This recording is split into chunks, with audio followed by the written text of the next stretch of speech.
Nate, I want to ask you what some brands can do to try to stay ahead of MoCRA. We've talked about some absolutely horror stories, which are maybe my most favorite part of the show, but we've talked about some absolute horror stories. How can brands stay away from those horror stories, right? What can they do to get ahead of MoCRA to make sure that they can go sell to the box stores, they can go sell to the Amazons and the other major marketplaces of the world? As you said in the beginning, your estimation or guesstimation is it's going to be driven by those large brands. And if you don't have this MoCRA compliance, you're just going to be locked out from the shelves. Yeah, that's a good question. And it's hard to answer in some ways because on the brand side, the regulations are less prescriptive than they are for a manufacturer, right? So MoCRA, for example, talks about safety substantiation, labeling requirements, things like that, where yes, you need to do those things, but how do we do those things? What systems need to be in place for us to make sure that we have the proper safety substantiation data? We have a way to make sure that our contract manufacturers or suppliers in general are also compliant with MoCRA, which is a responsibility of the brand. If your name is on that label, you are the responsible party for that product. And that is very important for brands to understand. And a lot of brands that we talk to, and a lot of brands generally, cosmetics or otherwise, still have the very incorrect belief that my contract manufacturer is taking care of it. They're going to handle this for us. They do compliance, they do quality. We don't have to worry about it. They have it under control. Those are also the same brands that don't audit their manufacturing partners. They don't have finished product specifications. They have no testing program that lets them trust but verify whatever the manufacturer says they're doing. And maybe they get a certificate of analysis with each finished product. Something that we've tried to do to really help brands understand the role they play within the regulation is talking about some of those horror stories and asking some leading questions about things that happen in their business that happen to everyone, right? Where you receive a product that does not meet your expectations.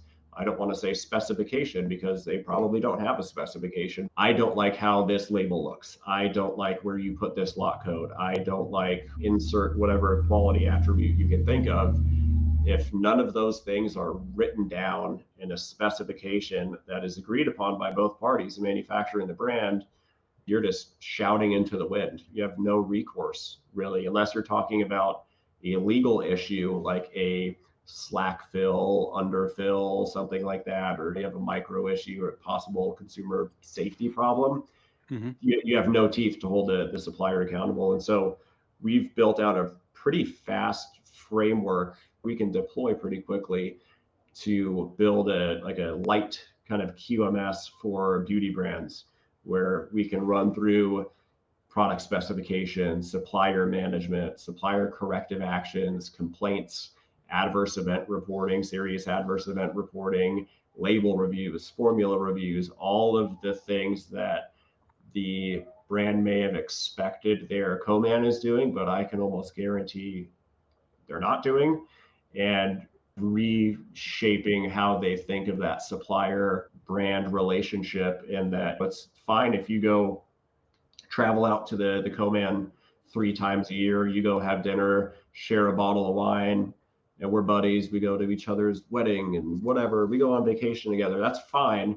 We see that all the time where, the top to top, they're buddies and everything's just fine. But at the operational level, it's a nightmare in those situations, because now not only do we have no quality system or kind of a hodgepodge quality system, we have that relationship curveball of we don't want to upset our own C-suite by trying to hold this supplier accountable, because he knows that Jim Bob over here is trying to close on his house. And if we reject this product, his down payment is gone, right? And so you get those weird relationship curveballs, which make managing quality very challenging. And not only because of that, but I've worked at and with plenty of companies who C-suite will just go right over the head of the quality team. Quality will say, we have to reject this. It does not meet our specification, or X, Y, and Z happened, and this no longer meets the label on our product. We don't have this much of this ingredient here, or we can't ensure that the product will have this effect. It's so challenging to deal with those scenarios when you have that relationship issue in place and you don't have those adjacent systems and guide rails to control the relationship. At the end of the day, I think if nothing else, my advice to brands would be find someone who is qualified to go audit your manufacturing partners. If you don't want a quality system, fine, but you have to have boots on the ground at least once or twice a year through a technical set of eyes to make sure that your co-man is doing everything that they're supposed to be doing in accordance with the law, but also to meet the expectations of your relationship. And you can help that process by having a quality agreement, having finished product specifications, and making sure that there are written expectations for both parties. And that's, I think to me, that's where I would start. Audit your manufacturers, have some basic agreements in place, and hopefully you do build a corporate quality system. Hopefully you do some surveillance testing and maybe a surprise inspection of the co-man, but you have to know if your co-man is compliant. You have to. You cannot bank on trusting them